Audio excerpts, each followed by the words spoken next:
Night will end, daylight will follow. Chapter 1. She had never really been lonely for anything, just living alone. She liked people, but could never find them. To school, home, to work, to the store. Not much else to her life. There was family, to be sure, but they lived so far away. When she really needed love, a phone call would suffice. Her apartment was nice, barren, yes, but very well placed. She had 2 cats, Bernardino and Ward, and they were always spotless and fighting. "Bernardino!" she'd cry. "Stop eating Ward's tail." But nobody was there to listen. Nobody was there to laugh. She first laid eyes on him the day he dropped a jar of milk. It was a vague Sunday morning in the glory days of a lingering summer.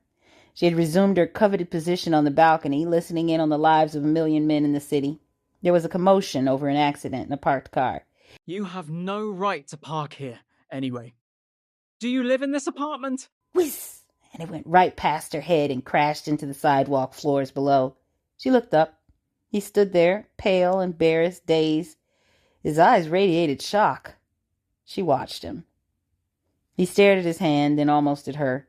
She thought she would have spoken, but too soon he was gone. Telephone. "Hello? Mother, I have half a mind to be outraged. Yes, well, a man almost dropped a carton of milk on my head. No, I'm not the one to run a difficulty, but... No, Mother, everything is fine. Look, I can't move home this year. I told you already. What tone of voice, Mother? I'm 24. I'm not saying that I can disrespect you. Okay, call me back?" She read that day, a little book she felt she could have written herself. She wrote a poem and slept for 3 hours in the afternoon to dream. She awoke, feeling as if she had been in these 3 hours rolling in the grainy powder of guilt of escapism. So she took a long shower. She washed away the time, the waste, the insult. It was well into evening before she felt comfortable again. She turned on her pale lights and pretended her ceiling was the sky. "Ward," she said, "bring me my slippers." Doorbell. Oh, she thought, that's all. She had no idea who it could be. "Hello," she yelled, scrambling for her robe. "I'm coming. Don't go away." Through the peephole, a man. "Sorry to disturb you. "Oh, no, I wasn't doing anything." I just thought that I should come and apologize for what happened this morning." Eh? "The milk? Oh. It just slipped. I wouldn't want you to think that I was trying to kill you or anything." She closed the door a bit. Oh, no, not a problem. You don't have to come all the way down here to say that. I can usually take any insult." "Well, I'm sorry." He turned to go. "Listen," she called, scared now to go back to her dream. "What's your name? I know the faces of most of the tenants here, but I don't see you much." "Alan," he said. "Nice to meet you. I'm Jessica." She extended her hand and shook his. His was loose, calm, a bit clammy. He clenched his jaws. He blew. "You're strong." "Oh, well." She hid her hands. "My dad always said..." "Jessica? Your box says, Amelie or Orally, that's just what I tell people. Jessica, I mean." She squirmed. He eyed her. "Well..." He cleared his throat. "Good night." And he was gone. She closed her door slowly, hoping to keep a little residue of the rare experience of human association. She liked people. She watched him walk, a bit lazily, to the elevator. It was 2 months before she saw him again, and she was thinking how strong the winter was. She tugged at the top button of her jacket and readjusted her scarf, looking up to her apartment. It was her custom to greet the cats with a wave. They always welcomed her from the window with tails held high as if to say, "Take the stairs, Orally, it's faster." But this time, instead, she saw his window open and a woman pacing, lips moving angrily, hastily, harshly.